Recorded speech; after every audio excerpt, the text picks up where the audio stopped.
10-inch Frypan. Written and read by Mary Teresa. Copyright 2016.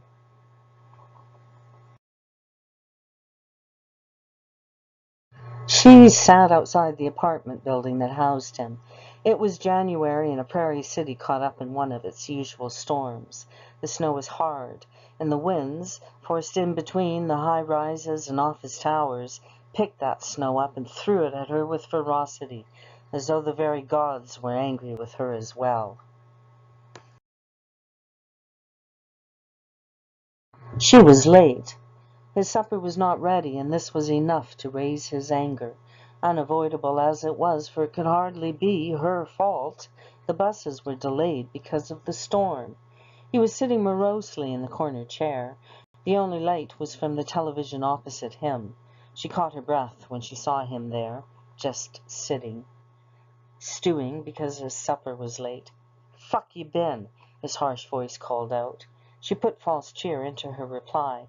Bus was running late, and added as a deliberate afterthought, "Honey."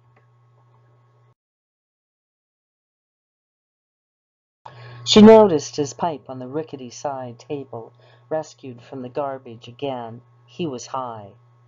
Beside it, chunks of ice lay in a neat little pile. The cold had penetrated to the very core of her being. She walked to the kitchenette tucked into the corner by the television. He said as he loaded his pipe again, "Where are you going?" She said, "To make supper." He said, "Not hungry." "I am," she said.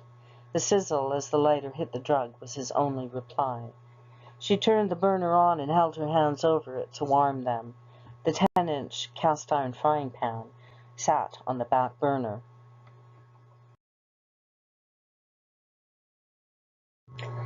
She'd wanted the 12-inch fry pan, but he vetoed that, for no reason other than because he was mean and wanted to deny her. She picked it up to move it. It wasn't necessary for tonight's dinner. It felt heavy to her still cold hands, though not as heavy as the 12-inch one would have been.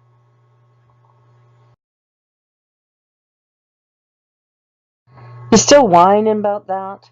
He laughed when he said it, for the hoot had been satisfying, his high now more pleasant because of it. And because he was just a mean bastard, he took pleasure in the pain of others. He left his chair and moved closer to her. He taunted her. "Are you going to hit me with it?"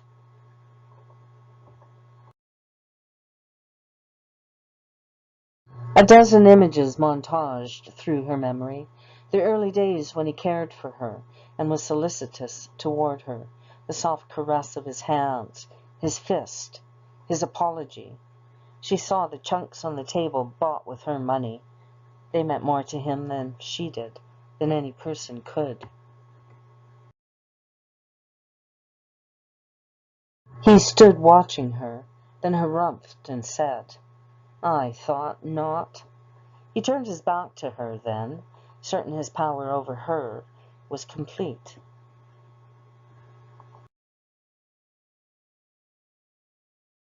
For her part, the other hand joined the one already grasping that 10-inch cast-iron skillet. They formed a hold like it was a bat, and she swung. He was a good deal taller than she. Her hands took that into account, and it caught him on the side of the head, hard enough to knock him down. He didn't fall face forward. The blow spun him slightly, and his body glanced off the couch, right where the duct tape covered a burn made by his goddamn pipe.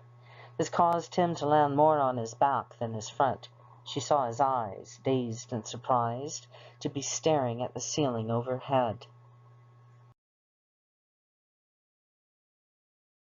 "You all right, honey?"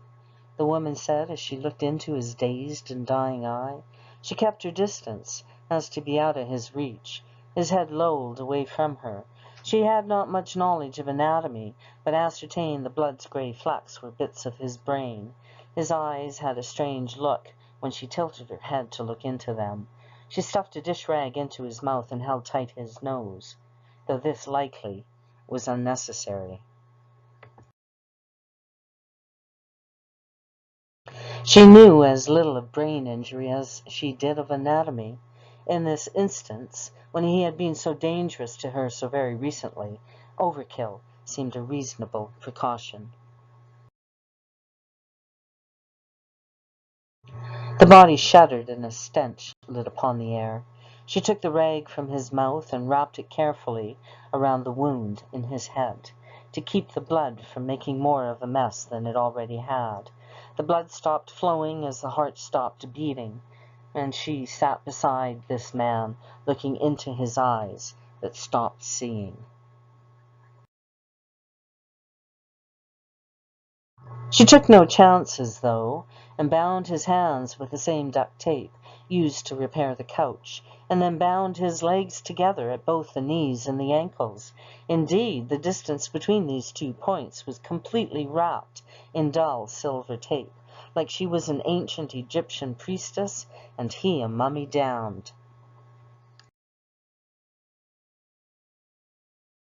Then she warmed up her supper, and she ate more heartily than she had in a long time. The smell of shit disturbed her appetite, so she went into the other room to eat. To this point her actions might be construed as justifiable homicide. She had the bruises to prove his abuse. She would test clean for the drug. She thought about this momentarily while she ate her fill. When she was done, she found a pail and some disinfectant and began to clean the mess. It was difficult to clean him and the area underneath. She had to cut away his jeans because unwrapping duct tape, once it's been affixed, is damn near impossible. She had to use the dolly to move his body away from the shit, and truly, the corpse was a dead weight. Now, some might blame her for this next part, but it had been a rough day. Many chunks resided on the rickety side table alongside the pipe. Perhaps it flowed through her head that explaining murder might be easier if evidence of drugs was absent. Perhaps she just needed the strength the hoot would give her, for the next part would be truly difficult. She blew the smoke out and looked at his dull, unseeing eye. "You're a fucking bastard," she said to that eye. Although her appetite had disappeared, she abhorred waste, and finished the meal she made for 2. Killing was easier than she had expected. She hadn't exactly planned this, even if she had thought about something similar. She didn't have a tarp, but a 2-person pup tent rescued from the storage room would do. She rolled it out beside the corpse, precariously perched on the dolly, and contemplated her lack of knowledge of anatomy. Dismembering seemed the only thing to do. She was an excellent cook and skilled at disjointing a chicken. Her chef's knife was not quite up to this task, and she supposed it took much longer to disjoint a human being than a chicken, even with the best of tools.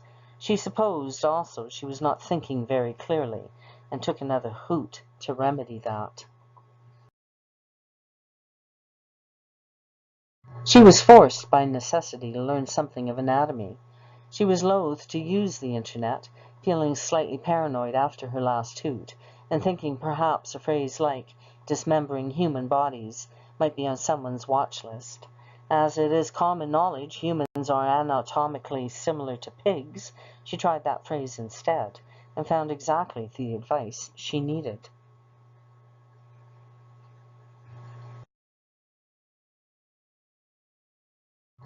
When the job was done, 2 days had passed, and it was the Sabbath for some people. The dealer delivered more of the drug and even drove her to the convenience store bank machine so she could pay him. She needed it to give her the courage to complete her grisly task.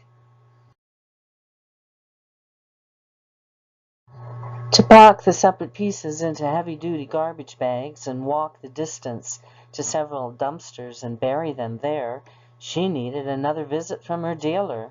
The head remained whole, and its still open eyes glared at her as she pulled the bag up and tied it securely. It was just past 4 this Sunday, and already the sun was beginning, its downward descent. The snow had hardened into ice, what with the wind blowing at it and tires spinning uncontrollably, so she slipped several times, burdened as she was by the garbage. It was only when she scrubbed the blood from the cast-iron fry-pan that the full import of her act hit her.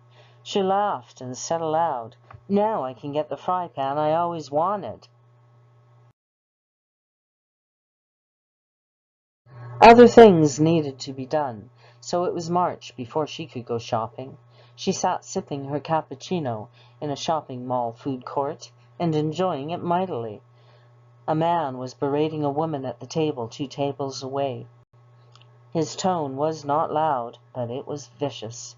The woman's shoulders hunched forward, and her face cowed in a familiar way.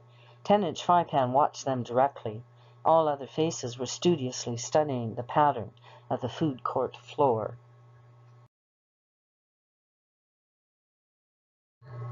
"Fuck you looking at?" the abuser suddenly said. 10-inch said, her eyebrows slightly raised. "At an asshole."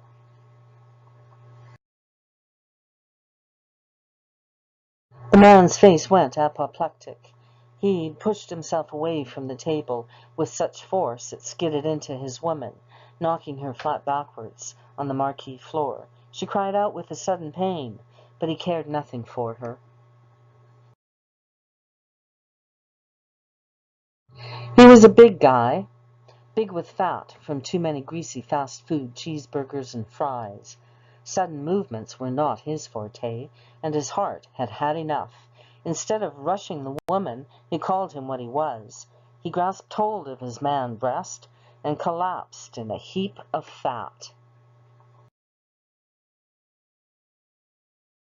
The woman, who was his wife, made no motion to rush to his aid. 10-inch didn't either, though she offered a hand to the wife and helped her to another chair. The two women held each other's hands while mall security and ambulance came. "Most likely a coronary," one of them said. 10-inch was no philosopher, but it seemed mightily coincidental that the bag resting against the leg of her mall chair contained a brand new 12-inch frying pan, and her challenge of the man the cause of his demise. 2 deaths do not a serial killer make, but as she hefted that bag to her shoulder and watched the relief on that woman's face grow, she thought just maybe that fry pan would be put to use of a kind not intended by its maker.